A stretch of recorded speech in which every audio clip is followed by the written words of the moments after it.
la iglesia. Porque la iglesia, hermanos, es como un matrimonio. Todos afuera pueden ver a la pareja contentos, pero no saben cómo está dentro del hogar. Y a veces hay situaciones que pueden haber dentro de una congregación que Dios tiene que arreglar o Dios tiene que tratar. ¿Cuántos dicen amén? Así son los matrimonios y así es la congregación.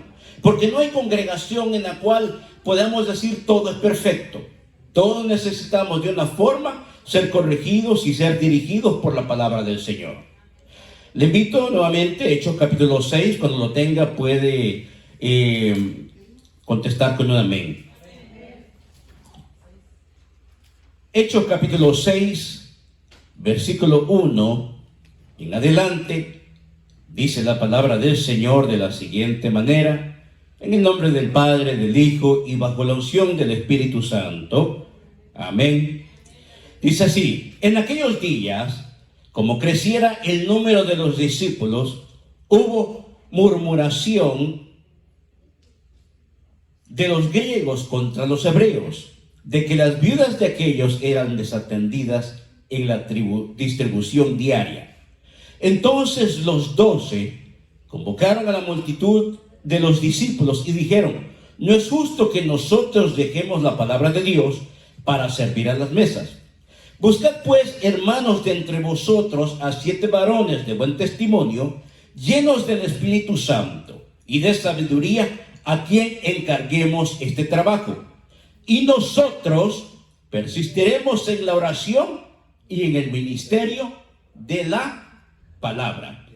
Pongamos en palabras de oración y pidámosle al Señor que nos hable en esta noche la palabra que Él quiere hablarnos. Amén. Señor Dios Todopoderoso, te damos gracias, Señor, por este día que nos has dado, por un nuevo despertar que nos otorgas, de poder estar, Señor, aquí en tu casa de oración, para alabarte, Señor, para bendecir tu nombre. Padre, te pedimos, Señor, de que hables a cada uno de nosotros en este día, Señor. Padre, necesitamos tu palabra. Tu palabra, Señor, nos motiva a seguir adelante. Tu palabra, Señor, nos exhorta y también nos alienta. Nos consuela, Señor, cuando necesitamos, oh Dios, ser consolados. En este momento te pido, Señor, que prepares nuestro corazón y que toda nuestra atención esté puesta en ti, Señor. Señor, solamente te pido que yo sea el portavoz de tu palabra, ya que el que habla, Señor, eres tú. Habla a tu pueblo lo que quieras hablar, Señor. Por tan fuerte que sea lo que hemos de escuchar, tú conoces la razón por la cual, Señor, has traído esta palabra, Señor, tanto a mi vida personal como a la congregación. En el nombre poderoso de Jesús oramos y decimos amén, amén y amén. Amén. Puede tomar su asiento y no cierre su Biblia.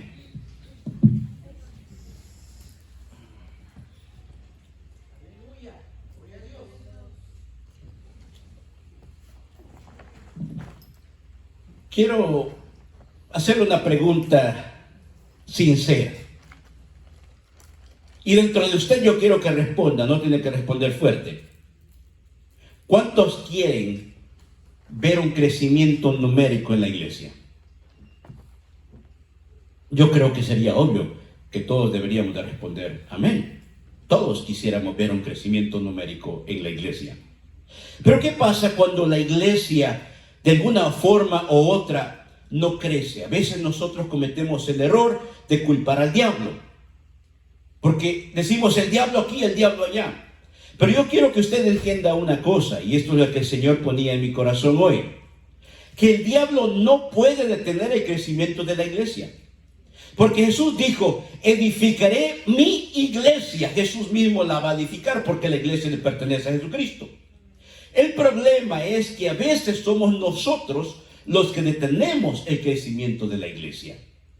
Nosotros a veces somos los culpables de no permitir que la iglesia crezca. ¿Por qué razón? Porque a veces tenemos conflictos internos y en lugar de apegarnos a las palabras, hay cosas que debemos de soltar de nuestro corazón. Lo que el pastor acababa de leer en Efesios. Ira, contiendas, enojos. ¿Por qué? Porque esto, hermanos, es algo que no es una asamblea, no depende del hombre que está al frente, sino de todos los que estamos aquí congregados en la iglesia. Algunos piensan que el pastor es el responsable de que la iglesia se multiplique y la iglesia crezca, y no es así. El pastor es responsable de pastorear, de cuidar a la oveja, pero es la oveja la responsable de multiplicarse. El pastor no multiplica ovejas. Son las ovejas que se multiplican entre ellas mismas. ¿O no es así como funciona la naturaleza? No es así como el pastor no hace ovejas. Las ovejas se multiplican entre ellas mismas.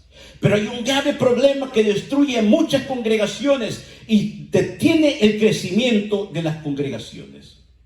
¿Tiene su Biblia abierta conmigo? Dice la Biblia, en aquellos días, como creciera, ¿el qué? El número de los discípulos, es decir, el número de los creyentes, de aquellos que estaban siendo enseñados, iba creciendo. Pero con el crecimiento viene una cosa. ¿Hubo qué? ¿Qué es eso? Hubo críticas y no constructivas. Hubo murmuración, y la murmuración es peligrosa, porque la murmuración es pecado. El problema es, hermanos, que a veces nosotros, cuando alguien viene y nos va a contar algo, a veces prestamos atención a cosas que no debemos de prestar atención. Y a veces dentro de nosotros dejamos que se siembre el prejuicio en nuestro corazón, lo cual es pecado. Juzgar sin saberlo. Solo Dios sabe el por qué el Señor ha puesto esta palabra en nosotros. Hubo murmuración de los griegos contra los hebreos. Note, los discípulos, los apóstoles estaban ocupados, estaban trabajando, estaban haciendo lo que debían de hacer, pero hubo murmuración dentro del pueblo, diciendo el qué, que las viudas eran desatendidas, las viudas griegas eran desatendidas, y de alguna forma tal vez podemos justificar, decir, no, pues estaban ocupados. El problema es que dentro de la congregación hay mucha gente que solo sirve para criticar. Yo creo que en este mensaje hoy no va a haber amén. Sí, porque hay personas que solamente sirven para estar viendo lo que está sucediendo alrededor, pero no ven interiormente lo que está pasando con ellos mismos. Hay personas, lamentablemente, dentro de las iglesias que no tienen iniciativa. Ven que puede haber escasez en una área y en lugar de tener iniciativa de decir, voy a ayudar para el crecimiento en esto o para corregir en esto, lo que hacen es mejor hablar. Y lo único que están haciendo es dañando la congregación, que es el cuerpo de Cristo. Y de eso Dios a nadie toma como inocente. Porque el cuerpo de Cristo es especial para Él. Pues vale la sangre del Cordero en la cruz del Calvario. Aleluya. Ya no invita al pastor Noé. Hubo murmuración de los griegos contra los hebreos, de que las viudas de aquellos eran desatendidas en la distribución diaria.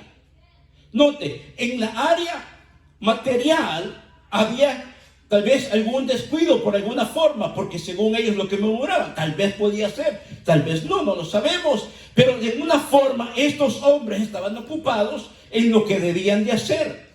Ahora, como estos hombres que estaban al frente estaban bajo la dirección del Espíritu Santo, llenos del Espíritu Santo, que es lo que decíamos, líderes llenos del Espíritu, que actúen con sabiduría cuando hay situaciones. Hermanos, ¿qué problema tan grande es cuando en lugar de apoyar al líder de la congregación, nosotros lo que hacemos servimos como piedra de tropiezo? Y sabe que a través de la Biblia podemos ver algo que a Dios no le agrada. Y podemos ver, vaya conmigo al número 14.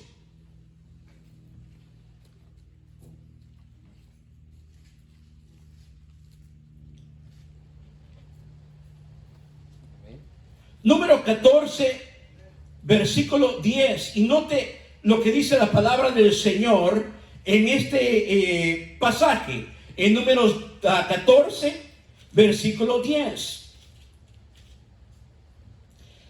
Entonces, toda la multitud habló de apedrearlos. Pero la gloria de Jehová se mostró en el tabernáculo de reunión a todos los hijos de Israel. Y Jehová dijo a Moisés: ¿hasta cuándo me ha de irritar este pueblo? ¿Hasta cuándo no me creerán con todas las señales que he hecho en medio de ellos? Yo los heriré. ¿Quién está hablando aquí? ¿Quién está hablando aquí? Dios. Dios, note, yo los heriré de mortandad y los destruiré. Y a ti te pondré sobre gente más grande y más fuerte que ellos. ¿A quién está hablando? A Moisés. A Moisés. ¿Quién es Moisés? Moisés es el encargado, el hombre que Dios ha puesto al frente para llevar al pueblo, dirigir al pueblo, y el pueblo ha sido alborotado por algunos, porque todo empieza con unos, no empieza con todos, empieza con un grupo pequeño, y ese grupo pequeño se va esparciendo y sembrando cizaña entre los demás, al punto que todo el pueblo quería ponerse en contra de Moisés. Pero como no estaban poniéndose en contra de Moisés, sino en contra de la voluntad de Dios, Dios viene y responde. Y miren este caso.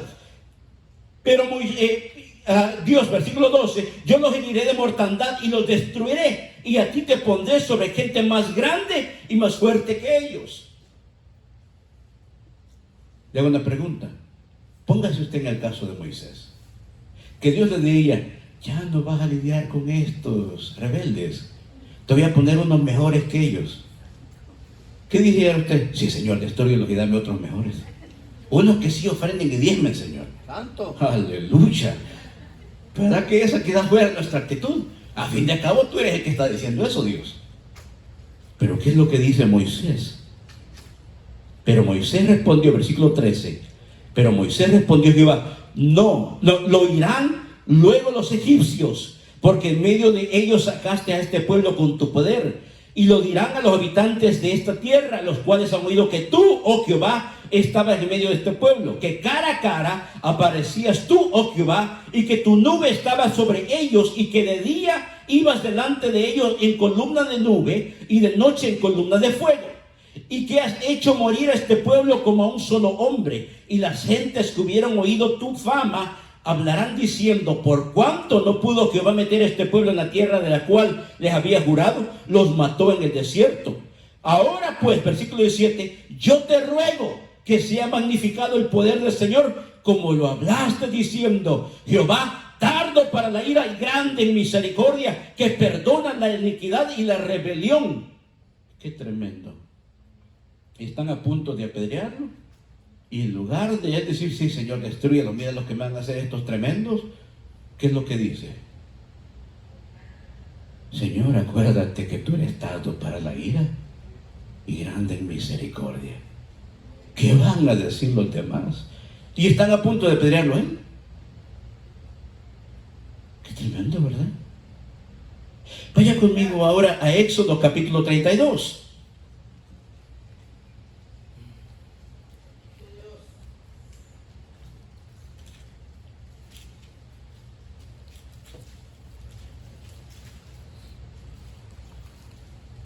Versículo 8.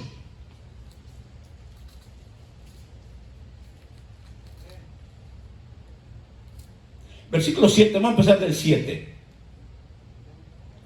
Éxodo 32, 7. Dice: entonces Jehová dijo a Moisés: anda, desciende, porque tu pueblo que sacaste de la tierra de Egipto se ha corrompido. Pronto se han apartado del camino que yo les mandé. Se han hecho un becerro de fundición y lo han adorado y le han ofrecido sacrificios. Y han dicho: Israel, estos son tus dioses que te sacaron de la tierra de Egipto. Dijo más Jehová a Moisés: yo he visto a este pueblo, que por cierto es pueblo de dura cerviz. Ahora pues, déjame que descienda mi ira en ellos y los consuma, y de ti yo haré una nación grande. Entonces Moisés oró en presencia de Jehová su Dios y dijo: oh Jehová, ¿por qué se encenderá tu furor contra tu pueblo, que tú sacaste de la tierra de Egipto con gran poder y con gran mano fuerte? ¿Por qué han de hablar los egipcios diciendo: para mal los sacó, para matarlos en los montes y para raerlos sobre la faz de la tierra? vuelve del ardor de tu ira y arrepiéntete de este mal contra tu pueblo. Yo creo que no me ha entendido todavía. Le voy a hacer una pregunta para usted. ¿Es Dios grande? ¿Es Dios soberano? ¿Es Dios omnipotente? ¿Dios tiene que pedirle a usted permiso para hacer algo? ¿Por qué entonces le está diciendo Moisés, déjame, Moisés? ¿Acaso tenía que pedirle permiso a Moisés? No, pero ¿por qué? Moisés tenía una relación personal con Dios. Dios respetaba tanto la relación que tenía íntima con Moisés, que le dice, déjame, Moisés. Porque Moisés intercedía constantemente, aun cuando hablaban mal en contra de él, aun cuando accionaban mal en contra de él. Su corazón pastoral era estar intercediendo, Señor, por favor, no se encienda tu ira contra este pueblo. Y todavía se atreve a decir algo que creo que ninguno de nosotros se atrevería a decir, arrepiéntate, Jehová. ¿Quién de nosotros se atrevería a decirle a Dios que se arrepienta? Aleluya.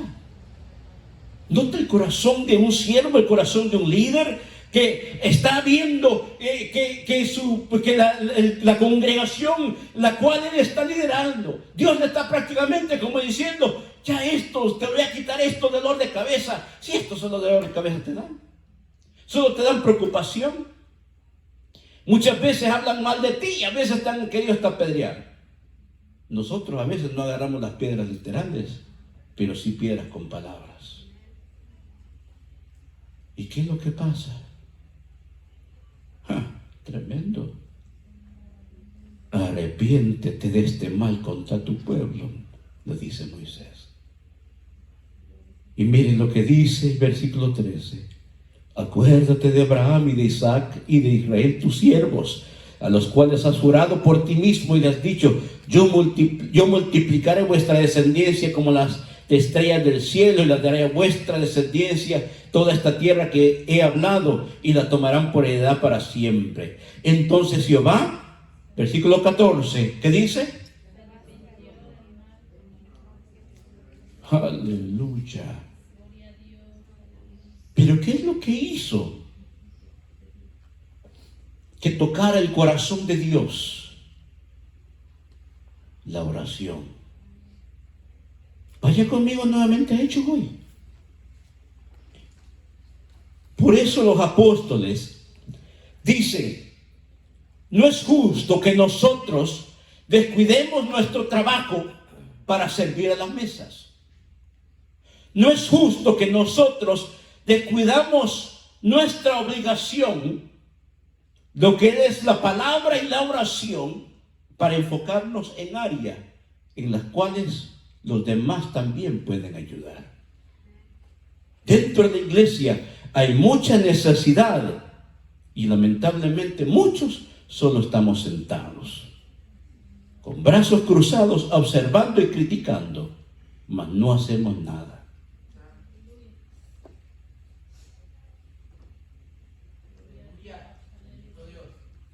Versículo 2 de capítulo 6 de Hechos. Entonces los 12 convocaron a la multitud de los discípulos y dijeron, no es justo que nosotros dejemos la palabra de Dios para servir a las mesas. Buscad pues, hermanos, de entre vosotros a 7 varones de buen testimonio, llenos del Espíritu Santo y de sabiduría, a quien encarguemos de este trabajo. Note ¿cuál iba a ser el trabajo de los diáconos que iban a elegir? Servir las mesas. ¿Parece algo sencillo? Honestamente, ayúdeme, responda, ayúdeme, tratemos de dialogar esto. ¿Servir las mesas parece algo sencillo? En cierto punto sí. Servir las mesas es algo sencillo. Literalmente, servir a una necesidad, sí. Pero mire cuál es la calificación de algo que parece tan sencillo. Buen testimonio, llenos del Espíritu Santo y que tengan sabiduría. ¿Le hago esta pregunta? Muchas gracias, hermano. Los que estamos sirviendo en la iglesia, ¿tenemos estas tres cualidades? ¿Por qué entonces exigimos a veces lo que nosotros mismos no tenemos?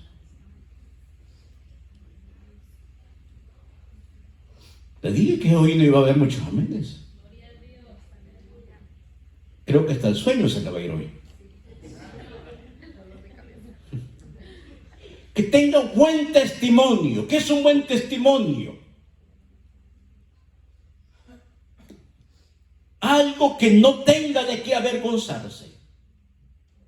Nosotros, cuando vamos a elegir a los políticos que van a servir en la nación, buscamos siempre a aquellos que tienen buena representación. Y cuando vemos que aquellos que hemos elegido cometieron algo grave, nosotros somos rápidos en juzgarlos, mas nosotros nunca nos juzgamos a nosotros mismos. Nosotros somos rápidos a juzgar a alguien cuando ha cometido una falta. Pero no nos gusta que nos juzguen cuando somos nosotros los que hemos fallado. Líderes que sean de buen testimonio, que sea un testimonio ejemplar, no solamente dentro de la congregación, sino que también fuera de aquí.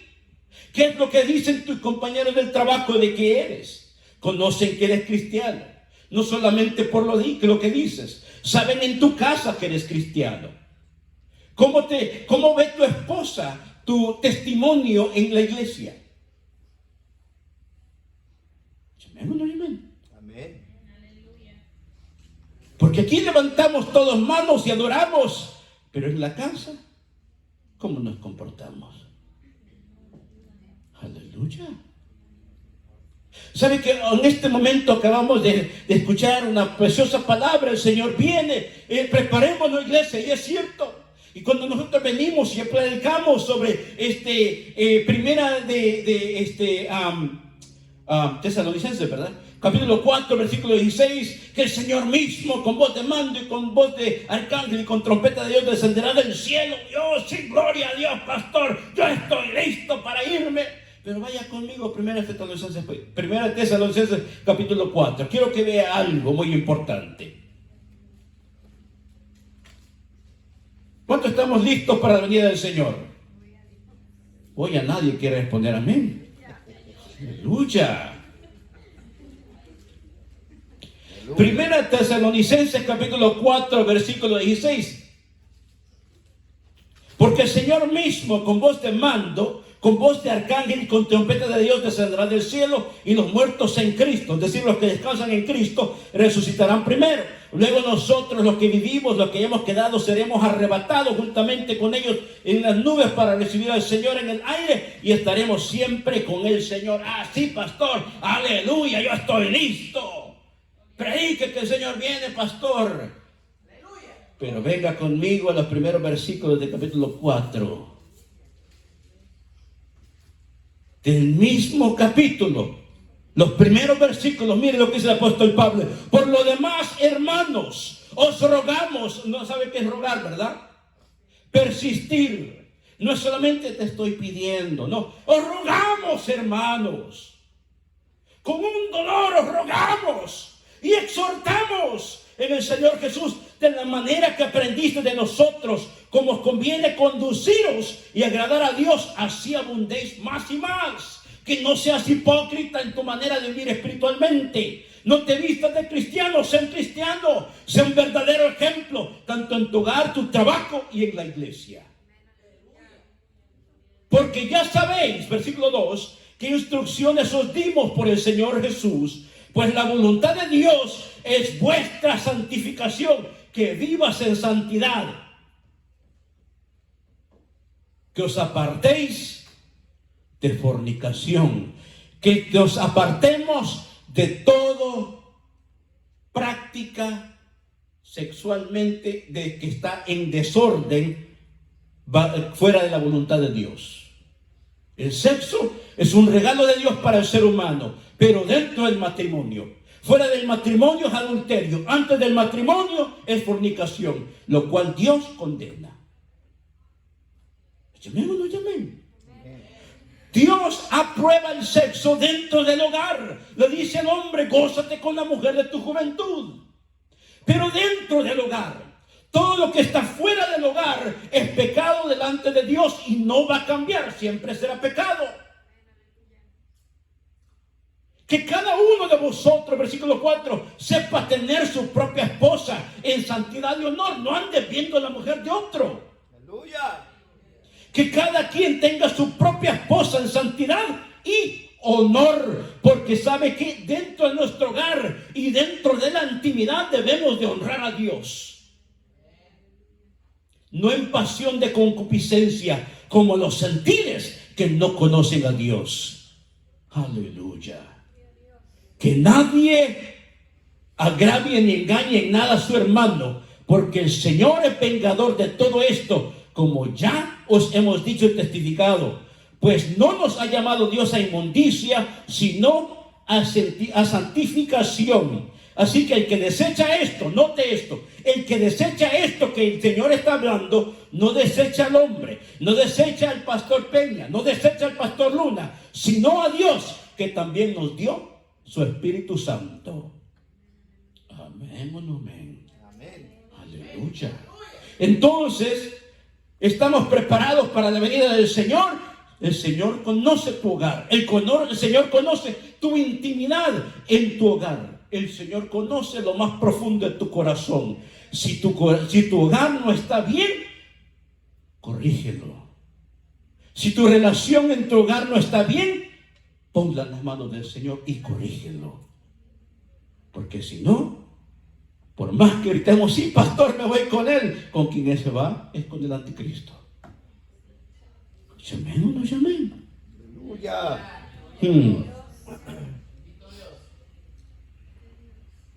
Buscad pues, hermanos, vamos a Hechos 6:3 nuevamente. Buscad pues, hermanos, de entre vosotros a 7 varones de buen testimonio, llenos del Espíritu Santo. Aleluya. ¿Se imagina cómo fuera la iglesia si los líderes que estamos sirviendo fuéramos llenos del Espíritu Santo?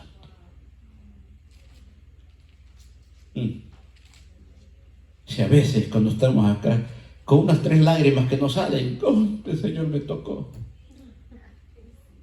Imagínense cómo fuera que todos los líderes estuvieran sirviendo con el pastor aquí de rodillas en el altar buscando la presencia de Dios, en lugar de empujar un lado para uno y el otro para otro.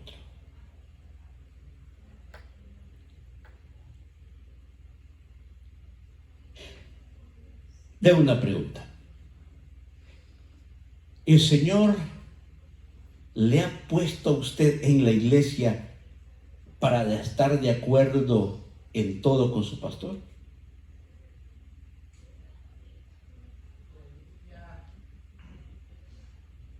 Sabe que cada uno de nosotros piensa diferente y habrá cosas en las cuales no vamos a estar de acuerdo, pero el Señor no nos ha mandado eso, porque Hebreos dice: obedeced a vuestros pastores. Aunque no estemos de acuerdo, obedezcamos a vuestros pastores, porque a quien estamos obedeciendo es a Dios. Mi deber no es estar de acuerdo en todo, mi deber es obedecer. Tal vez yo voy a pensar diferente, tal vez voy a decir: bueno, pastor, tal vez yo no estoy de acuerdo, pero yo lo voy a apoyar, yo estoy de acuerdo. El problema es que muchas veces nosotros los pastores, Dios pone la visión y siempre hay alguien en la congregación que nos lleva por otro lugar. No, pastor, eso no va a funcionar. No, pastor, y esto es lo que pasa. Los planes mejor se vienen para abajo. A veces el Señor pone un plan, una visión en el corazón del pastor para que la iglesia crezca. No, pastor, eso es anticuado. ¿Para qué hacemos eso, pastor? Ya, pastor, estamos gastando mucho en él. Ni 10 manquinas. Y son los primeros en hablar. Así pasa muchas veces en las congregaciones. ¿Sabe qué? Vivimos en un tiempo, hermanos, donde la tecnología está tan avanzada que ha traído cosas buenas, pero también cosas malas. Porque ahora hay muchos que se creen doctores hasta en teología, solamente por lo que ven en Facebook. Si ven, aquí dice que el diezmo era del Antiguo Testamento, pues pastor, yo no lo voy a dar porque el diezmo es del Antiguo Testamento. Y solo porque lo vieron en las redes sociales. Nunca escudriñaron lo que dice el apóstol Pablo y lo que Jesús también dice. Da a César lo que es de César y a Dios lo que es de Dios. Pues a César le damos siempre porque es los impuestos que usted y yo pagamos. Nuestro porcentaje de todo nuestro ingreso va al gobierno, queramos o no queramos. Y a Dios. Y después nos mantenemos en una situación que a veces digo, ¿y Dios por qué no me bendice? Porque a Dios le damos el último lugar en nuestra vida. ¿Sabe por qué muchas personas no prosperan en finanzas en las congregaciones? Porque a Dios le dan el último lugar. Y después dicen, pastor, yo no puedo diezmar porque mire, apenas me alcanza para esto. Porque es lo último que deja el diezmo. Se va y se malgasta todo como el hijo pródigo. Y después a Dios culpa. Cuando todo debería ser primero a Dios. Es más, ¿sabía usted? Le voy a revelar algo.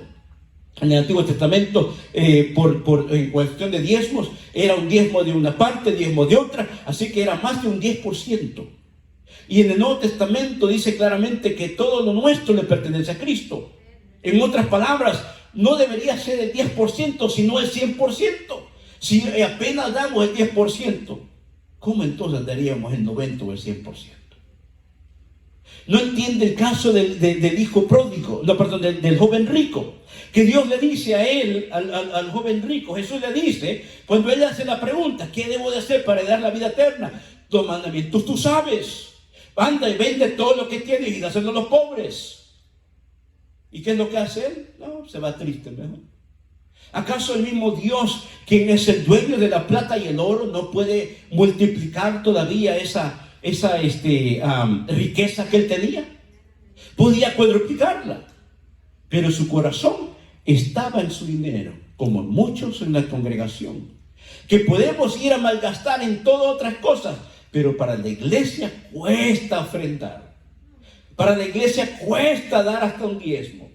Pues vamos a comer y estamos obligados ahora a dar hasta el 18 o 20% y ahí no nos quejamos. Santo. Ahí vamos y dice, propina, gratitud, cuando debemos de tener más gratitud con Dios. Aquel que yo debo de servir, vino a servirme. Y nosotros vamos y de gratitud damos en este lugar y no nos quejamos de dar el 20%. Pero venimos a la iglesia y el 10% nos cuesta. Y ahí debe de ser más gratitud todavía. Porque el diezmo ya no es por ley, pero sí por gratitud. Y si usted no quiere darle a Dios, es porque usted no está agradecido con Dios. Pero Dios nunca va a desamparar su obra. Aleluya. ¿A alguien Dios le está hablando esta noche? Aleluya.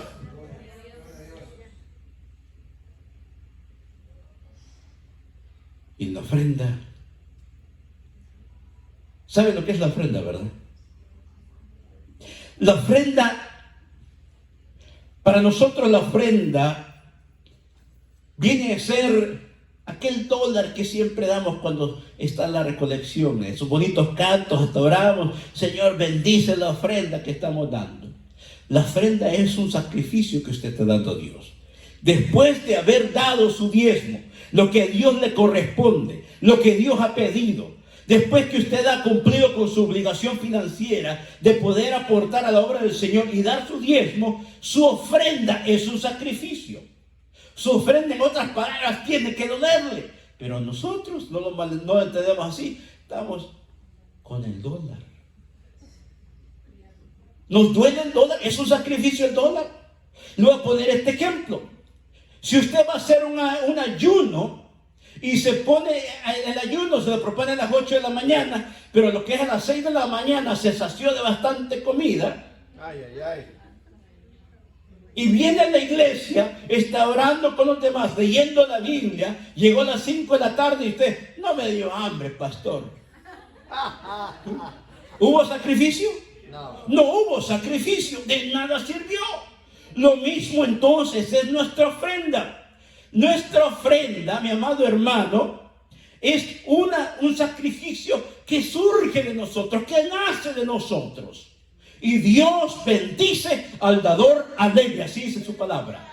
No por necesidad, no por obligación, sino que Dios bendice, Dios ama al dador alegre.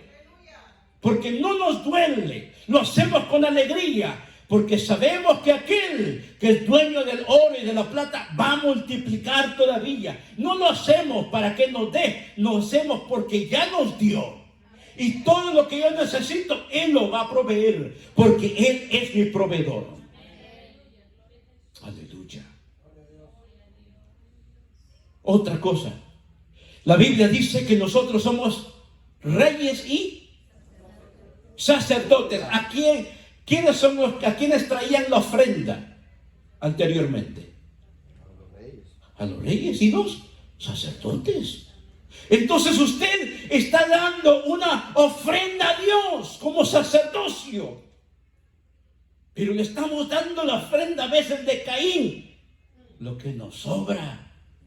Y nos enojamos cuando Dios no la ve con agrado. Aleluya. Y vemos que alguien más prosperó en la congregación y quisiéramos que se fuera Abel para agarrarlo a piedradas. Santo. Sí. Aleluya. El verdadero mensaje, hermano, de la prosperidad está en la verdadera iglesia. No como aquellos falsantes, falsos apóstoles de la prosperidad que quieren venderle el cielo con dólares. Dios no es así. Dios no necesita su dinero. Es usted quien necesita de Dios. Dios puede proveer y multiplicar si Él desea, cuando Él desea y como Él desea. Dios va a proveer de una forma o de otra. Usted aporte o no aporte, Dios va a bendecir, porque Dios nunca va a desamparar. Los bendecidos somos nosotros. Cuando participamos en lo que es el sostén de la obra del Señor, porque no es del pastor, es del Señor. La obra es del Señor. Él bendice y multiplica.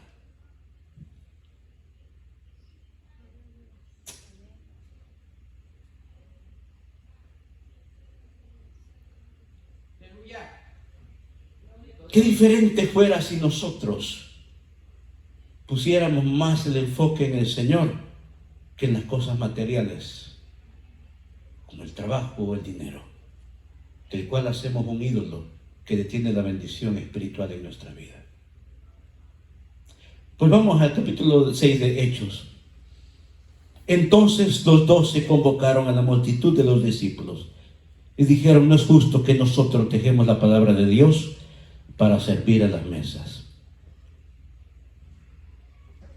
Sabía de que muchos desean que su pastor estuviera disponible 24 horas al día, 7 días a la semana.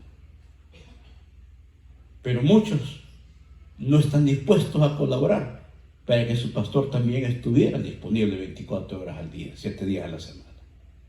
Porque nosotros podemos tener un problema en cualquier hora, en cualquier momento.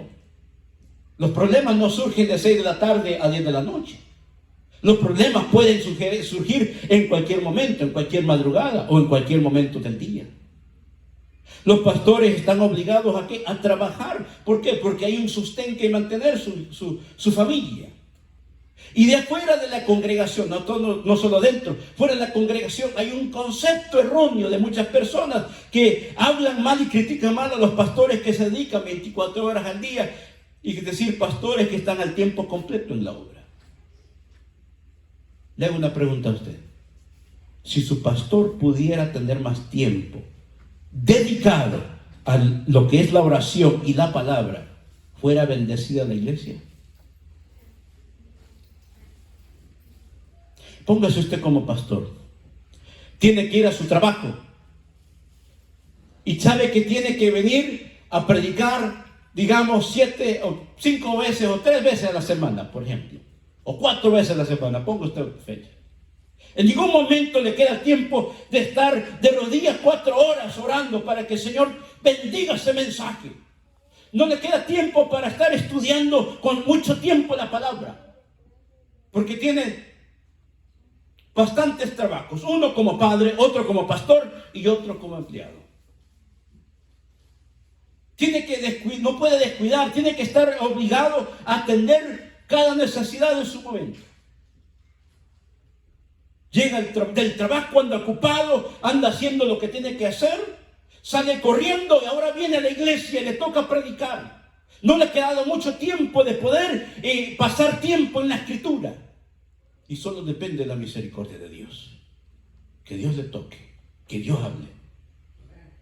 Pero ¿qué pasa si usted ahora tiene el tiempo de poder venir en las mañanas o en cualquier momento, postrarse de rodillas? Señor, tú conoces la necesidad de tu congregación. Padre, tú sabes la necesidad de tal familia. Y el Señor lo lleva a través de la palabra, está intercediendo. Entre más intercede, entre más ora. Ahora los mensajes vienen con una diferencia. ¿Por qué? Porque ha buscado el rostro de Dios. Ha intercedido. El pueblo es edificado. Y Dios se glorifica en su congregación. ¿No sería bonito eso? ¿Verdad que sí? ¿O no sería bonito que usted tuviera al siervo de Dios clamando por su alma bastante tiempo, buscando de la palabra? Pastor, yo quiero que usted pase más tiempo estudiando de la palabra, pero cuando yo llegue, yo quiero llenarme de la palabra de Dios. Que Dios toque mi vida, pastor. Y Dios bendiga a través de su palabra eso que necesitamos escuchar. No es que Dios no lo esté haciendo, Dios lo hace siempre. Pero entre más tiempo pasa dedicado en la palabra y la oración, la bendición es más grande para la iglesia. ¿Qué hubiese pasado si los discípulos, en lugar de estar en la oración y la palabra, ok, vamos a servir? Bueno, ¿quién se está quejando aquí? Aquellos están quejando, vamos a servir esas mesas entonces. ¿Cuándo hubiera entonces bendición espiritual para la iglesia? Se hubieran llenado tal vez sus barriguitas, pero sus vidas espirituales siguieran igual. Como tenían sabiduría, pudieron y pusieron una propuesta. No es justo que nosotros dejemos la palabra de Dios para servir a las mesas. Buscad pues, hermanos, de entre vosotros 7 varones de buen testimonio, llenos del Espíritu Santo y de... ¿Cuál es el otro?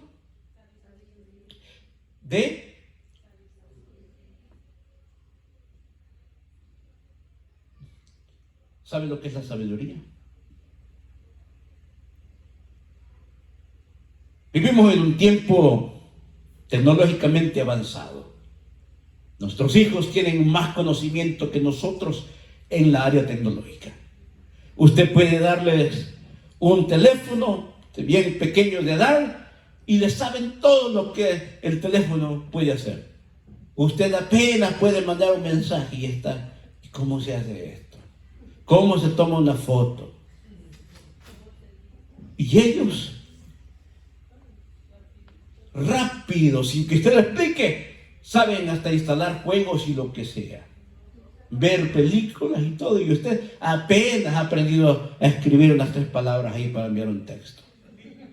¿Sí? Tecnológicamente estamos bien avanzados, estamos llenos de conocimiento, pero el conocimiento no es lo mismo que la sabiduría. El conocimiento es el tener, el saber cómo hacer algo, o tener el conocimiento para hacer algo. La sabiduría es lo contrario. La sabiduría es saber qué hacer y cuándo hacer. Hoy en nuestros tiempos tenemos jóvenes que tienen mucho conocimiento tecnológico, pero no tienen sabiduría. Y por eso vemos que a través de las redes sociales hacen retos perdone la palabra, tontos o estúpidos. ¿Por qué? Porque tienen, sí, cierto conocimiento tecnológico, pero no tienen sabiduría. Y cosas que para usted y para mí que vamos, y están haciendo eso. Eso es una tontera, decimos nosotros. Pero para ellos, eso es agradable.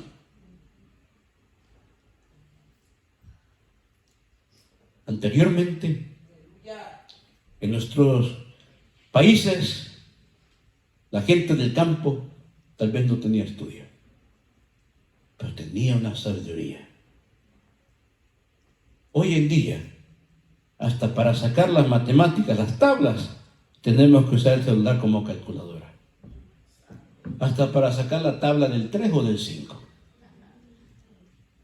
Y anteriormente, era todo de memoria, de mente, con la mente.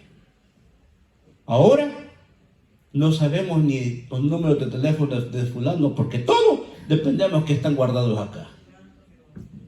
Si acaso sabemos de la esposa o del esposo, pero de ahí no sabemos de más. Si acaso lo sabemos. ¿Sí?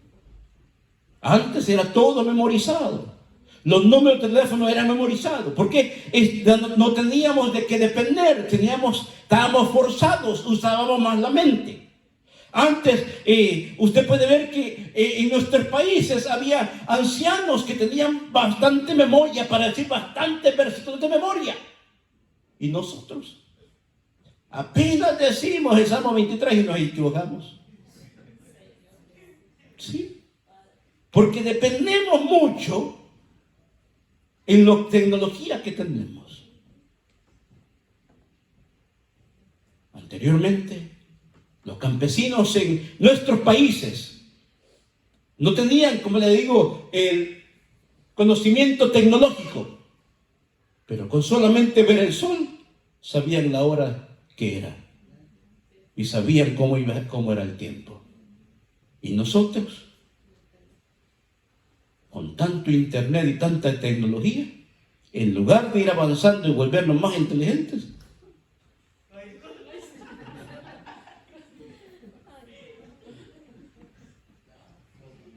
usted me entendió.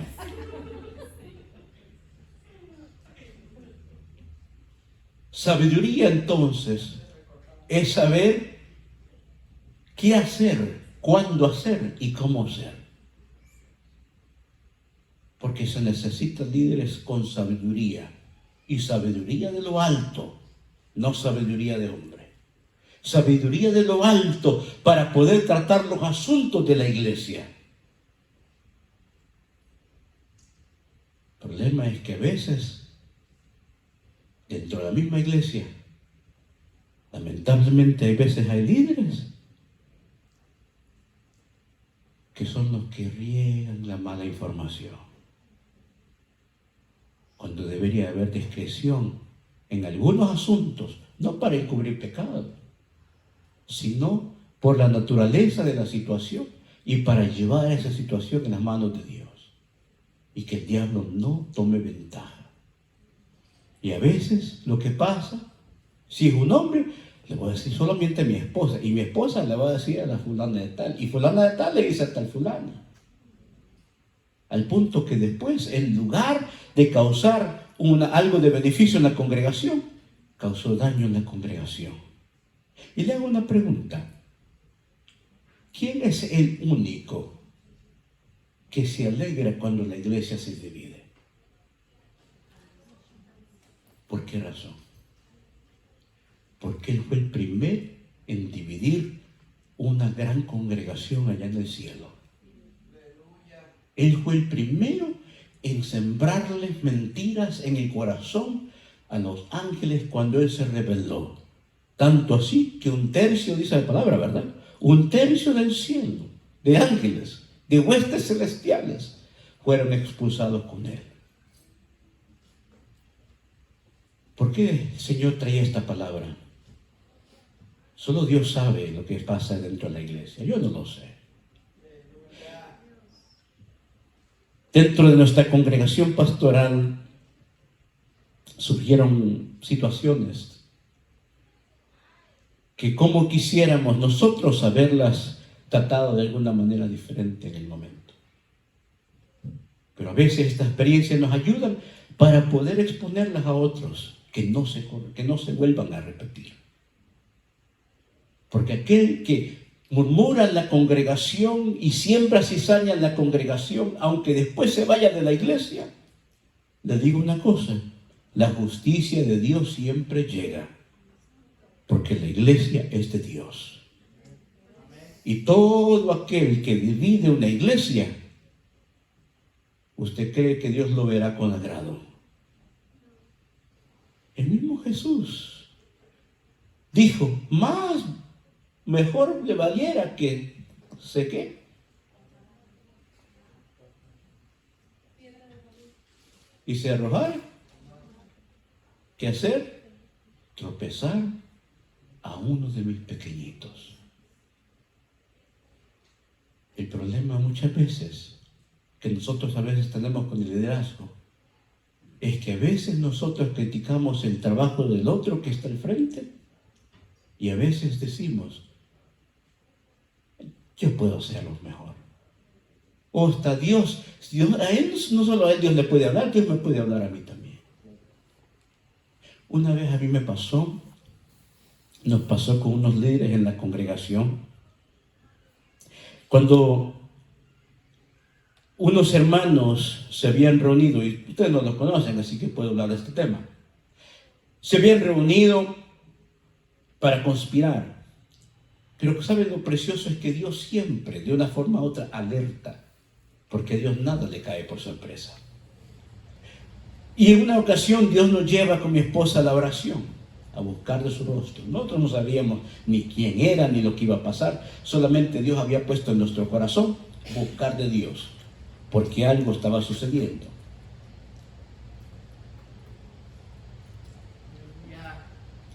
Esto que llegó a pasar fue que dentro de la iglesia unos líderes habían conspirado.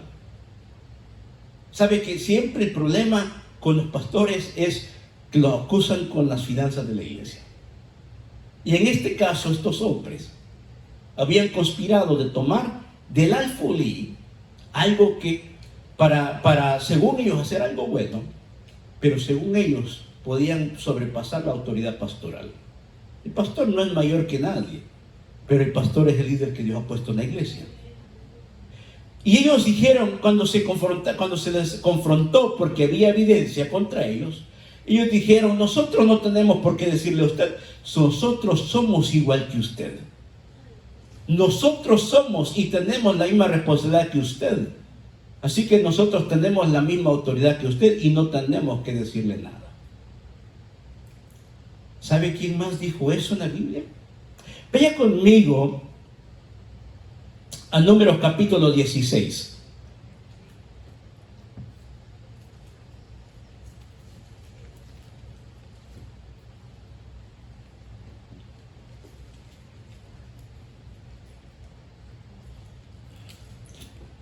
Números capítulo 16.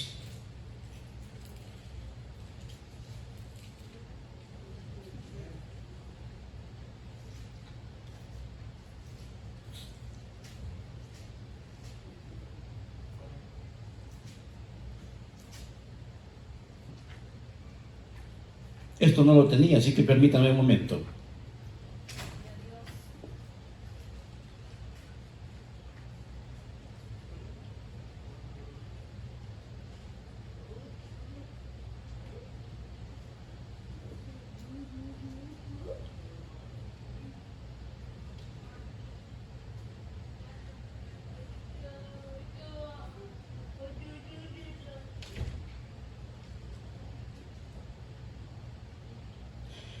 Versículo 1 del capítulo 16, ¿lo tiene? Coré, hijo de Izar, hijo de Coat, hijo de David y de Datán, Abiram, hijo de Riab, y On, hijo de Pelet, de los hijos de Rubén, tomaron gente, y se levantaron contra Moisés 250 varones de los hijos de Israel, príncipes de la congregación, de los del consejo, varones de renombre. Y se juntaron contra Moisés y Aarón, y les dijeron: basta ya de vosotros, porque toda la congregación, todos ellos son santos, y en medio de ellos está Jehová. ¿Por qué pues os levantáis vosotros sobre la congregación de Jehová? Cuando oyó esto, Moisés se postró sobre su rostro y habló a Coré y todo su séquito, y diciendo: mañana mostrará Jehová quién es suyo, quién es santo, y hará que se acerque a él al que escogiere. Él lo acercará así. Haced esto: tomad incensarios, Coré y todo su séquito. Note esto. Ellos están diciendo: nosotros también somos pueblo de Dios. Dios también nos puede hablar a nosotros, no solamente a ti y no solamente a Aarón. Dios puede hablarnos también a nosotros. Y no solo eso, conspiraron con toda la congregación para poner a toda la congregación en contra del liderazgo. ¿No es así? ¿No dice que toda la congregación prácticamente? Vaya conmigo ahora más adelante, en el versículo 20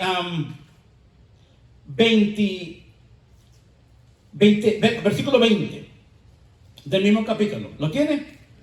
Y Jehová habló a Moisés y a Aarón diciendo: apartaos de entre esta congregación y los consumiré en un momento. Y ellos se postraron sobre sus rostros y dijeron: Dios de los espíritus de toda carne, ¿no es un solo hombre el que pecó? ¿Por qué airarte contra toda la congregación? Entonces Jehová habló a Moisés diciendo: habla a la congregación y diles: apartaos de alrededor de la tienda de Coré, Datán y Abiram. Entonces Moisés se levantó y fue Datán y Abiram, y los ancianos de Israel fueron en pos de él. Y él habló a la congregación diciendo: apartaos ahora de las tiendas de estos hombres impíos, y no toquéis ninguna cosa suya, para que no perezcáis en todos sus pecados. ¿Qué es lo que está haciendo Dios acá? ¿Está bien? Todo el problema puede afectar a toda la congregación, pero en este caso, ¿qué es lo que hace Dios? Señala a los que están en el error. ¿Y qué es lo que pasa? Versículo 27.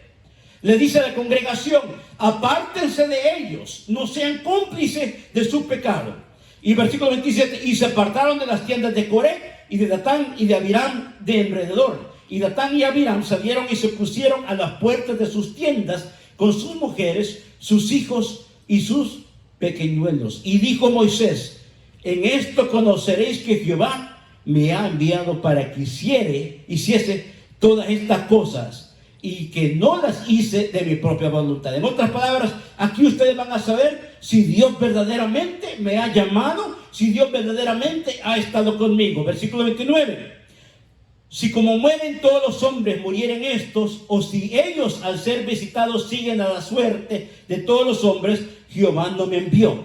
Mas si Jehová hiciere algo nuevo, y la tierra abriere su boca y los tragare con todas sus cosas, y descendieren vivos al Seol, entonces conoceréis que estos hombres irritaron a Jehová.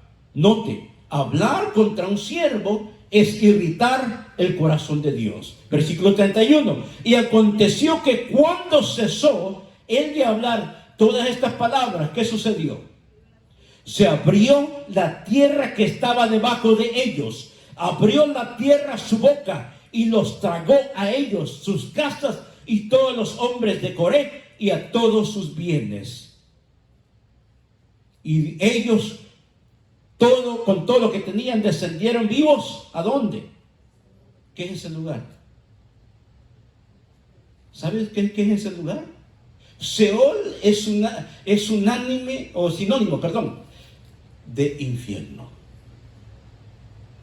Pastor, pero Dios no manda a nadie al infierno. Dios es buena gente, Dios es buena persona, Dios tiene buen corazón. Aquí está viendo que Dios lo hizo, porque con Dios no se juega. Dios es soberano y demanda reverencia a Él. Y todo Israel, versículo 34, los que estaban alrededor de ellos huyeron al grito de ellos, porque decían: no nos trague también la tierra. Parece algo tan sencillo lo que estos hombres habían hecho. Pero todo aquel que quiera causar división en la obra del Señor, todo aquel que quiera dividir la obra del Señor, todo aquel que quiera dañar la obra de Dios, se está metiendo con Dios mismo. Iglesia, nosotros somos responsables del crecimiento de la iglesia. No seamos responsables de detener el crecimiento de la obra del Señor. ¿Sabe que la iglesia del Señor, a través de la historia, este día famosamente se celebra como el Día de la Reforma? Pero después de la Reforma surgió el tiempo de las misiones. La iglesia fue expandiéndose más, primero sobre toda Europa y después en América y América Latina. El Evangelio nos llegó a nosotros ¿por qué medio? Por medio de las obras misioneras. Si este ministerio está enfocado en las obras misioneras, apoyémoslo, porque así es como el Evangelio avanza. A veces tal vez no veamos crecimiento acá, pero vamos a ver crecimiento en otras partes del mundo. Gloria a Dios. Y en eso debemos de gozarnos. Póngase de pie. Invito al Ministerio de Alabanza, por favor.